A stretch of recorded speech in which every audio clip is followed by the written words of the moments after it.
함께 나누실 말씀 누가복음 23장 1절부터 12절까지 말씀입니다. 한 절씩 교독하겠습니다.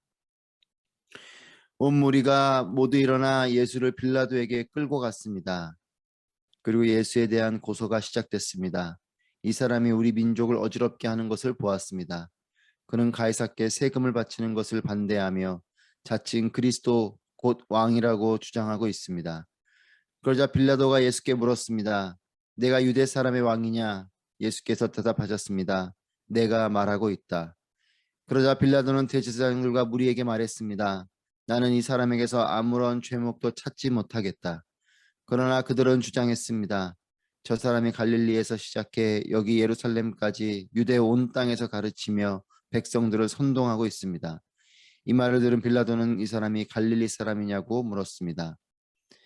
빌라도는 예수께서 헤롯의 관할에 속한 것을 알고 때마침 예루살렘에 와 있던 헤롯에게 예수를 보냈습니다.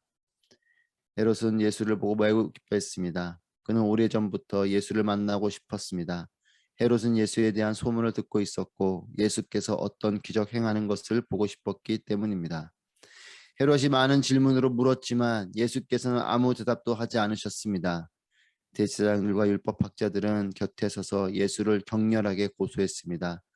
그러자 헤롯과 그의 군인들은 예수를 조롱하고 모욕했습니다. 그러고는 예수께 화려한 옷을 입혀 빌라도에게로 돌려보냈습니다. 헤롯과 빌라도가 전에는 원수처럼 지냈으나 바로 그날에 서로 친구가 됐습니다. 아멘. 오늘도 살아계신 하나님의 영광과 은혜가 충만한 여러분 모두가 되시기를 축복합니다. 하나님의 일은 하나님의 뜻과 계획 아래 반드시 이루어지는 것입니다. 하지만 하나님의 일이 항상 영광스럽게 보이지는 않습니다. 그래서 우리가 혼란스러울 때가 있는 것입니다. 믿음이 약해질 때도 있는 것이죠. 왜냐하면 하나님의 일이 분명히 펼쳐지고 있는데 겉으로는 이것이 하나님의 일인가 싶을 때가 있는 것입니다. 그렇게 영광스럽지도 또 정말 하나님의 일인가 싶을 정도로 너무나 처참하게 그 일들이 펼쳐지고 있기 때문에 하나님의 일하심인가 의심이 될 때가 있고 혼란스러울 때가 있는 것입니다. 1절 2절 말씀 보시면 온 무리가 모두 일어나 예수를 빌라도에게 끌고 갔습니다. 그리고 예수에 대한 고소가 시작됐습니다. 이 사람이 우리 민족을 어지럽게 하는 것을 보았습니다. 그는 가이사께 세금을 바치는 것을 반대하며 자칭 그리스도 곧 왕이라고 주장하고 있습니다. 예수님께서 붙잡히시고 군중들에게 끌려서 이제 빌라도 앞으로 가게 되셨습니다. 온 인류를 구원할 십자가 사건이 시작되는 것입니다. 우리는 십자가와 부활의 전체 이야기를 알고 있기 때문에 이것이 하나님의 일이 펼쳐지는 시작으로 알지만 이 시간에 이 공간에 있었던 무리들은 그리고 또 제자들은 이것이 하나님의 일인지 전혀 알 수가 없죠. 그저 처절하고 비참한 모습으로 보일 뿐입니다. 자신들이 따랐던 선생님이 그렇게 온 무리들에게 붙잡히고 또 그렇게 고난을 당하고 핍박을 당하고 이리저리 끌려다니고 또 심판을 받고 이런 모습을 볼 때에 참으로 비참한 모습인 것이죠. 끌려가시고 고소가 시작되고 또 온갖 험담과 구실들이 나열되는 이런 상황 속에서 빌라도를 자극하기 위해 가이사께 바칠 세금 문제를 거론합니다. 그러면서 자신들이 불편해하는 실제적인 이유인 유대인의 왕이라는 주장을 힘을 실어서 말을 하고 있습니다. 3절 말씀에 그러자 빌라도가 예수께 물었습니다. 내가 유대 사람의 왕이냐? 예수께서 대답하셨습니다. 내가 말하고 있다. 빌라도가 세금 문제가 아닌 유대인의 왕이라는 부분으로 질문을 합니다. 군중들은 대제사장과 율법학자와 군중들은 가이사께 세금 바치는 것을 반대했다라고 주장을 하면서 빌라도를 자극합니다. 그러면서 자신들이 불편해하는 그리스도 곧 왕이라고 주장하고 있다라고 말을 한 것입니다. 그런데 빌라도가 세금 문제에 대해서는 거론하지 않고 너가 유대인의 왕이냐 이것을 묻고 있어요. 빌라도는 이 부분을 유대인들의 문제로 여기고 있는 것입니다. 세금 바치는 그 일에 대해서 관심을 가고 거기에 무게를 두었다면 유대인들만의 문제가 아니라 이 당시에 통치하고 있는 로마의 어떤 부분으로 이해하고 그 부분에 무게를 실어서 예수님을 다룰 텐데, 그것이 아니라 너가 유대인의 왕이냐 이런 유대인들의 문제로만 여기면서 질문을 하고 있어요. 예수님께서 너가 그렇게 말하고 있다라고 말씀을 하십니다. 유대인의 왕이냐, 내가 그렇게 말하고 있다. 고소의 이유에 대한 질문과 대답이지만 이것은 엄청난 질문과 대답을 하고 있는 것이죠. 유대인의 왕, 예수님께서 유대인의 왕, 사실은 유대인의 왕을 넘어 온 인류의 왕이시죠. 그저 고소받은 이유에 대한 것을 묻고 예수님이 답을 하시는, 남들이 보면 그냥 고소의 이유에 대한 질문과 대답이지만 이것은 엄청난 질문이요, 엄청난 대화입니다. 당신이 왕이냐? 예수 그리스도께 당신이 왕이냐? 이걸 묻는 거죠. 예수님이 그렇다라고 대답을 하시는 것입니다. 엄청난 질문과 대답입니다. 여러분, 우리의 삶에도 하나님의 일이 이렇게 펼쳐질 수 있어요. 모든 것이 어둠이고 모든 것이 절망이고 모든 것이 실패 같아도 거기에 하나님의 일이 있습니다. 그리고 그 속에서 오가는 말들 속에 하나님의 놀라운 진리와 메시지가 있는 것입니다. 여러분, 그렇기 때문에 모든 상황 속에서 주님께 집중해야 됩니다. 그냥 흘러가는 일상 같아도 그 가운데 하나님의 일이 있고, 그냥 오가는 말 같아도 그 속에 하나님의 메시지가 있을 수 있어요. 이제 빌라도가 대제사장과 무리들에게 대답을 합니다. 4절 말씀에, 그러자 빌라도는 대제사장들과 무리에게 말했습니다. 나는 이 사람에게서 아무런 죄목도 찾지 못하겠다. 빌라도는 예수님이 죄 없으신 것을 압니다. 알아차리는 거죠. 그렇게 죄가 없어 보입니다. 하지만 이 무리들은 어떻습니까? 예수님을 제거하기 위한 목적으로 죄인을 만들어야 되는 것이에요. 왜 그러냐면 이들이 지금 예수님을 걸고 넘어지는 것은 신성모독죄의 부분입니다. 예수님이 하나님의 아들이라 말씀하시고 또 기적을 행하시면서 사람들이 예수님을 따르니까 기득권이 이 대제사장과 율법학자들, 이 유대 사회는 종교를 중심으로 되어져 있는 사회이기 때문에 종교인들이 힘을 가지고 있었죠. 그러니까 이 사람들이 지금 위협을 받는 상황 속에 자신들의 자리가 위협받는 것 때문에 예수님이 불편한 것이에요. 그리고 심지어는 신성모독에 대한 부분으로 예수님을 더욱더 몰고 가는 것이죠. 그런데 중요한 것은 이런 부분으로 예수님을 처단할 수가 없어요. 예수님을 처형할 수가 없어요. 로마의 법 안에 있기 때문에 로마법으로 따라야 됩니다. 그러니 빌라도에게 데려오는 것이요, 예수님에게 빌라도의 입으로부터 죄인이다 라는 것을 얻어내야 예수님을 자신들의 목적대로 할 수 있는 그것이 되는 것이죠. 그런데 지금 빌라도가 죄가 없다라고 말을 합니다. 그러니 이 대제사장과 율법학자들은 더욱더 예수님을 죄인으로 몰아가야 되는 것이에요. 그래야지 자신들의 목적을 이루는 것이기 때문에. 정의의 문제가 아닙니다. 옳고 그름의 부분을 지금 이야기하고 있는 것이 아닙니다. 죄가 있다 없다의 부분을 가지고 이야기하는 것이 아니라 기득권의 자기 욕심과 정치적인 야망이 정의라는 이름으로 포장되어서 지금 펼쳐지고 있는 것이죠. 그러자 빌라도가 자극을 받을 만한 말을 합니다. 5절 말씀입니다. 그러자 그들은 주장했습니다. 저 사람이 갈릴리에서 시작해 여기 예루살렘까지 온 유대 온 땅에서 가르치며 백성들을 선동하고 있습니다. 백성들을 선동하고 있습니다. 여러분, 예수님은 영향력을 발휘하신 것이지 선동을 하신 것이 아닙니다. 이 선동을 했다라는 것은 자신들의 자리가 위협을 받기 때문에 이런 말을 하는 것이죠. 예수님은 결코 사람들을 선동한 하신 것이 아니에요. 예수님께서 하셔야 될 가르치고 전하시고 치유하신 이 땅에서의 거하시면서 하신 그 사역을 하신 것뿐이요, 하나님 나라를 선포하신 것이고 진리인 예수 그리스도가 하나님의 아들이심을 선포하신 것뿐입니다. 그 메시지에 사람들이, 또 그 예수님의 사역에 사람들이 영향을 받은 것이지 선동하신 것이 아닌데 선동했다라고 말을 합니다.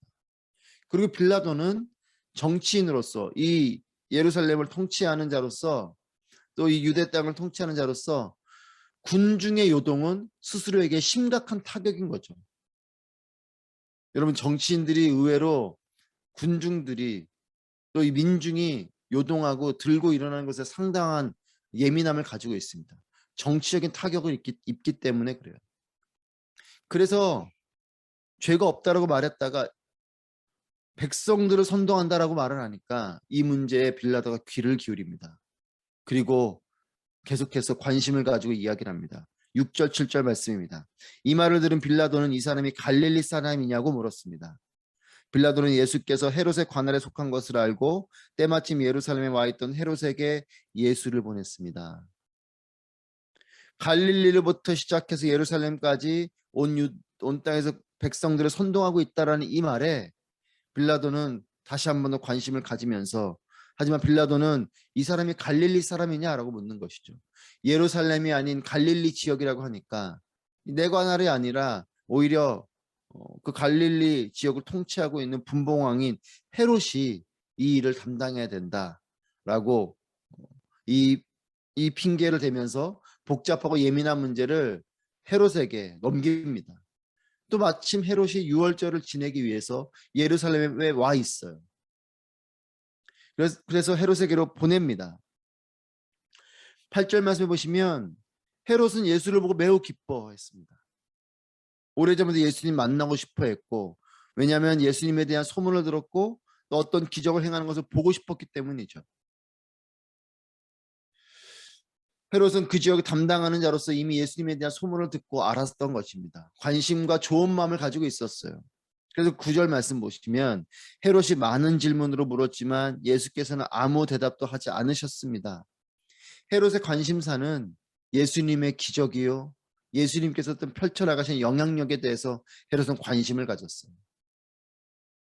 그래서 여러 가지를 질문합니다. 예수님의 기적을 보고 싶어서, 또 예수님이 행하신 그 일들에 대한 관심 때문에 여러 질문을 하죠. 하지만 예수님은 어떻게 하십니까? 그 질문에 기적을 베푸시거나 또한 그 질문에 대답하지 않으시고 그저 침묵하십니다. 왜냐하면 헤롯의 관심사는 예수님의 기적이고 영향력이지만 예수님의 관심은 오직 십자가에 있어요. 예수님은 그저 온 인류를 구원하는 그 일에, 하나님의 일에 온 마음을 쓰고 있는 것입니다. 관심이 다른 것이죠. 기적에 관심을 두고 여러 가지 묻지만 예수님은 기적 베푸는 일, 그것에 관심 있는 것이 아니에요. 기적을 내가 베풀어서 이 위기를 모면하고 이런 관심이 없죠. 그저 오직 십자가를 지시는 일, 인류를 구원하는 그 일에 온 마음을 쏟고 계시기 때문에 침묵하시는 것입니다. 그런 질문을 해도 반응하지 않습니다. 그때 대제사장과 율법학자들이 거듭니다. 10절 말씀. 대제사장과 율법학자들은 곁에 서서 예수를 격렬하게 고소했습니다. 헤롯에게로 보냈는데 헤롯에게까지 쫓아가서 그 곁에서 예수님을 격렬하게 고소하고 비난하고 어떻게든 죄인을 만들려고 온갖 술수를 다 합니다. 여러분, 결국 헤롯은 예수님에 대해서 관심을 가지고 좋은 마음을 가지고 심지어 예수님 만나고서 기뻐했음에도 불구하고 침묵하시는 예수님에게서 관심을 돌려서 이렇게 지금 군중이 격해지는 모습 속에 격해지는 군중을 다스리고자 하는 정치가로서의 결정을 하게 됩니다. 11절 말씀에 그러자 헤롯과 그의 군인들은 예수를 조롱하고 모욕했습니다. 그러고는 예수께 화려한 옷을 입혀 빌라도에게 돌려보냈습니다. 예수님을 향한 호의를 돌이켜서 조롱과 핍박, 유대인의 왕이라는 말에 대한 모욕적인 처우를 합니다. 화려한 옷을 입혔다라는 것은 너가 유대인의 왕이라고 하니까 너가 왕이냐 하면서 조롱하듯이 그 화려한 옷을 입혀준 것이에요. 그리고 다시 빌라도에게 돌려보냅니다. 예수님을 두고 핑퐁 게임을 하고 있어요. 빌라도는 헤롯에게 보내고 헤롯은 다시 빌라도에게 돌려보내고 예수님이 이리 끌려가고 저리 끌려가고 하고 있습니다. 그리고 결국 비참하고 처참한 결정들 속에서 예수님이 이리저리 끌려다니고 있는 것이에요. 결국 비참하고 처참한 결정이 이루어집니다. 이렇게 상황은 급박하게 흘러갑니다. 여러 곳을 거치면서 대제사장들과 율법학자들 그리고 군중들은 자신들의 주장대로 이루어져 가는 것을 보면서 자신들이 승리를 하고 있다라고 여길 것입니다. 이제 드디어 예수를 제거할 수 있구나라고 스스로 쾌재를 부르는 거죠. 하지만 예수님은 이러한 분위기 속에서 침묵하시면서 점점 십자가 앞으로 다가가고 계십니다. 군중은 자신들의 승리로 여길지 모르지만 인류 구원의 비전이 이루어져 가고 있는 것이죠. 12절 말씀입니다. 헤롯과 빌라도가 전에는 원수처럼 지냈으나 바로 그날에 서로 친구가 됐습니다. 원수 같은 관계가 예수님을 핍박하고 결국 사형을 시키는 일에 의기투합해서 친구가 되었습니다. 사람들은 연합합니다. 하나님께서도 삼위일체로 공동체를 이루시는 분이세요. 하지만 여러분, 그 연합이 하나됨이 어떠한 목적과 모습인지가 중요한 것이죠. 하나님 나라를 위한 연합, 선을 위한 연합, 하나님을 사랑하고 이웃을 사랑하는 것을 실천하기 위한 연합이 되어야 할 것입니다. 하지만 이 헤롯과 빌라도는 원수 같은 관계였음에도 불구하고 예수님을 십자가에 다는 그 일에 의기투합하면서 친구가 됩니다. 여러분, 나는 누구와 친구를 맺고 또 누구와 연합하고 있습니까?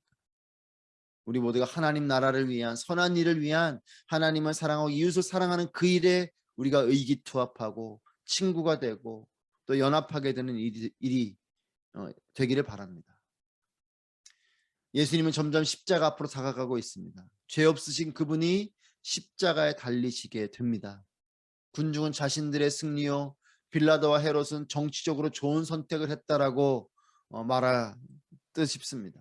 하지만 여러분, 어둠의 일이 더 강하게 펼쳐지고 하나님의 나라, 하나님의 일이 어둠에 가려진 것 같지만 그렇지 않습니다. 십자가 앞으로 다가가는 것은 군중의 승리요, 빌라도 헤롯의 정치적인 탁월함의 결과가 아니라 이것은 온 인류를 구원하시는 하나님의 일이 펼쳐지는 것입니다. 우리의 삶에도 어둠이 승리하는 것 같아도 하나님께서 승리케 하실 것입니다. 여러분, 우리의 삶에 여러 어려움과 고난과 핍박이 있어도 절망하지 마십시오. 그 가운데 하나님의 일은 이루어지고 있고 또 하나님은 우리를 승리하게 하실 것이에요. 포기하지 마십시오. 십자가 앞으로 뚜벅뚜벅 걸어가신 예수님을 기억하십시오. 우리도 우리의 십자가 앞으로 나아가는 것입니다. 코너에 몰려도 어떤 어려움과 핍박이 와도 하나님께서 승리케 하실 것입니다. 어둠이 깊어간다고 절망하지 마십시오. 새벽이 더욱 다가오고 있는 것입니다. 하나님의 영광의 빛이 임하게 될 것입니다. 오늘도 우리의 삶의 자리에서 믿음을 가지고 하나님만 바라보며 하나님의 새벽을 기다리는 우리 모두가 되기를 축복합니다. 하나님의 승리가 오늘 하루 우리에게 더 가까이 다가오고 있습니다. 승리하게 하신 하나님을 찬양합니다. 승리하게 되실 여러분 모두를 주님의 이름으로 축복합니다. 기도하겠습니다. 오늘 말씀을 통하여 기도하실 때에 하나님, 예수님의 십자가를 깊이 묵상하게 하여 주시옵소서. 십자가의 고난과 핍박 그리고 죽으심, 그 놀라운 하나님의 계획하심과 영광을 온전히 깨닫는 우리 모두가 되게 하여 주시고, 죽음의 그림자 속에서도 하나님의 영광을 바라보며 나아가신 예수님을 닮아서 우리도 모든 상황 속에서 하나님만 바라보며 믿음으로 승리를 경험하게 되는 영광의 삶이 되게 하여 주시옵소서. 함께 기도하도록 하겠습니다. 기도합니다.